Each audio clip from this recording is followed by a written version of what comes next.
السلام علیکم ورحمۃ اللہ وبرکاتہ۔ جی ناظرین، ہمارا پروگرام ہے حسن اخلاق اور میں ہوں روبی طارق۔ آج کے پروگرام میں ہم مزید یتیموں کے ساتھ اچھے سلوک کے اوپر بات کریں گے، اور چونکہ یہ بہت امپورٹنٹ ٹاپک ہے اس لیے ہمارا نیکسٹ سیگمنٹ جو ہے وہ بھی اسی کے اوپر ہوگا۔ لیکن آج ہم دیکھیں گے کہ یتیم کے ساتھ اچھا سلوک کرنے کے اوپر اللہ سبحانہ تعالیٰ نے جو ریوارڈ رکھا ہے، جو انعام رکھا ہے، اس کی وجہ کیا ہے۔ تو آئیے پروگرام کا باقاعدہ آغاز کرتے ہیں۔ نحمدہ ونصلی علی رسولہ الکریم، اما بعد فاعوذ باللہ من الشیطان الرجیم، بسم اللہ الرحمن الرحیم، رب اشرح لی صدری ویسر لی امری واحلل عقدۃ من لسانی یفقہوا قولی۔ پچھلے پروگرام میں ہم نے بات کی تھی کہ یتیموں کے ساتھ اچھا سلوک کرنا، ان کی ضروریات کو پورا کرنا ایک اسلامک سوسائٹی کی رسپانسبلٹی ہے، اور اس میں ہم دیکھتے ہیں کہ بے شمار قرآنی آیات اور احادیث ملتی ہیں جس سے ہمیں پتہ چلتا ہے کہ اللہ کے رسول صلی اللہ علیہ وسلم خود بھی یتیموں کے ساتھ بہت اچھا سلوک کرتے تھے اور دوسروں کو بھی اس کی تلقین کرتے تھے۔ تو آپ کو یاد ہوگا کہ مسجد نبوی کی جب زمین لی جا رہی تھی تو وہ زمین کس کی تھی؟ 2 یتیم بچوں کی تھی، اور آپ صلی اللہ علیہ وسلم نے معاوضہ دے کر وہ زمین خریدی تھی، اور معاوضہ دینے والے کون تھے؟ ابو بکر رضی اللہ تعالیٰ عنہ۔ اتنا بڑا صدقہ جاریہ ان کے لیے، رشک آتا ہے ان کی نیکیوں کے اوپر۔ تو بہرحال اس سوسائٹی کے اندر یتیموں کے حقوق کو پروٹیکٹ نہیں کیا جاتا تھا، اور خاص طور پر یتیم بچیوں کے ساتھ بہت ظلم کیا جاتا تھا۔ جائیداد کی خاطر ان سے شادی کر لی جاتی، یا بعض اوقات وارث جو تھے ان کو جائیداد میں حصہ ہی نہیں دیتے تھے، یا پھر انکمپیٹنٹ ٹائپ کا ایک انسان ہوتا تھا جو ان سے شادی کر لیا کرتا تھا، یا بعض اوقات ایسا ہوتا تھا کہ کسی شخص کو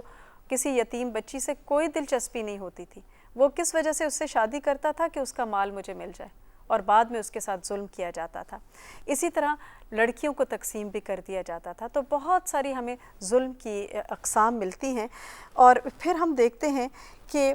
ویسے بھی اگر دیکھا جائے تو مال جو ہے وہ ایک ایسی چیز ہے کہ جس کی محبت میں انسان گرفتار ہوتا ہے،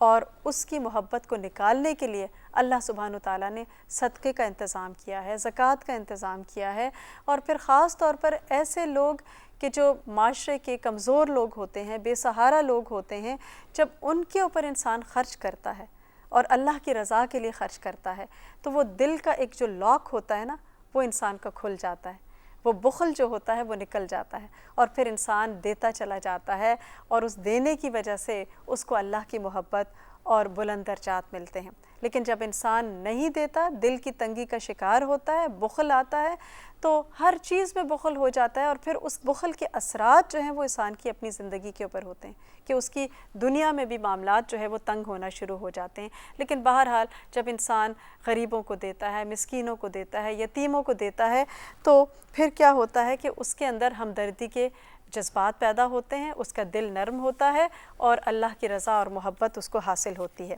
اسی طرح آپ دیکھیے کہ ایک بہت خوبصورت حدیث ہے کہ جس میں اللہ کے رسول صلی اللہ علیہ وسلم نے فرمایا کہ میں اور یتیم کی پرورش کرنے والا جنت میں اس طرح ہوں گے، اور آپ نے شہادت اور درمیانی انگلیوں کے اشارے سے بتایا، یعنی آپ نے کیسے بتایا کہ میں اور یتیم کی کفالت کرنے والا، پرورش کرنے والا اس طرح ہوں گے، 2 انگلیوں کے اشارے سے۔ اور یہ بہت ہی خوبصورت ایک مثال ہے جس سے کسی بھی چیز کی قربت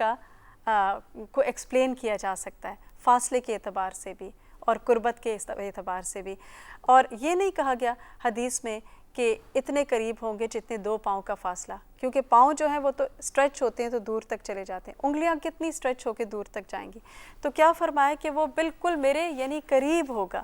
تو اتنی خوبصورت حدیث کو سننے کے بعد اب آپ نے کیا کرنا ہے؟ آپ اپنے رشتہ داروں کو دیکھیں، اپنے آس پاس دیکھیں، ایسے کون سے بچے ہیں جو یتیم ہیں، جن کی کفالت کی جا سکتی ہے، جن کا باپ اس دنیا میں نہیں ہے، اور پھر اس کو دیکھنا ہے کہ وہ کون، ان کا لک آفٹر کیسے ہوتا ہے۔ اور اگر ہمیں نہیں پتہ، آپ کو نہیں پتہ، تو آپ معلوم کیجئے کہ کون ہے کہ جس کی کفالت کس طرح سے ہو رہی ہے، اور پھر اس میں اپنا حصہ ڈالیے۔ اگر پرماننٹ بیسس پہ نہیں بھی کر سکتے تو مختلف مواقع کے اوپر، لیکن اپنے زندگی کے پلان میں اس چیز کو شامل کیجئے، اور اپنے تھنگس ٹو ڈو کی لسٹ میں، کرنے کے کام میں اس کو بھی شامل کیجئے، کیونکہ یہ بھی ہم سب کی ایک ذمہ داری ہے اور ایک رسپانسبلٹی ہے، اور صرف مالی ضرورت پوری نہیں کرنی بلکہ اس کے ساتھ ساتھ ان کے ساتھ عزت اور احترام کا معاملہ بھی کرنا ہے، محبت کا معاملہ بھی کرنا ہے۔ اور پھر اتنی خوبصورت ایک بشارت ہے، جنت آپ دیکھیں کتنی بڑی ہے، کتنی وسیع ہے، اور اس وسیع جنت میں کسی شخص کو اللہ کے رسول صلی اللہ علیہ وسلم کا ساتھ نصیب ہو، وہ آپ کے قریب ہوگا۔ تو جو انسان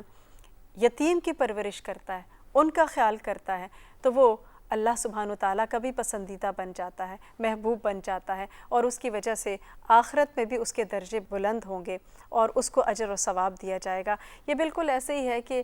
آپ دیکھیں کہ کیونکہ وہ شخص جو ہے دنیا میں یتیم کے ساتھ رسپیکٹ کا معاملہ کرتا تھا، تو آخرت میں پھر اس کو عزت اور احترام دی جائے گی اور وہ معاملہ ان کے ساتھ کیا جائے گا۔ کیونکہ آپ دیکھیں کہ یتیم کی پرورش کرنا، اس کی تعلیم و تربیت کرنا، یہ کوئی آسان کام نہیں ہے، بہت مشکل کام ہے۔ ایک چھوٹا بچہ ہوتا ہے، اپنے بچے کو آپ دیکھ لیں،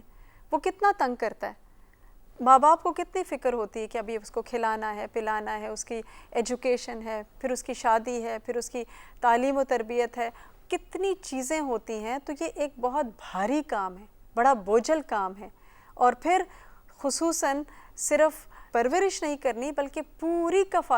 کفالت میں ہر چیز آ جاتی ہے۔ تو جو شخص ایسا کرے گا اس کے لیے بہت بڑے درجوں کی بات ہے، کیونکہ یہ بہت بھاری کام ہے، اور لیکن اس کا ریوارڈ اور اس کا جو اجر ہے وہ بے انتہا ہے اگر اس کی طرف انسان دیکھے۔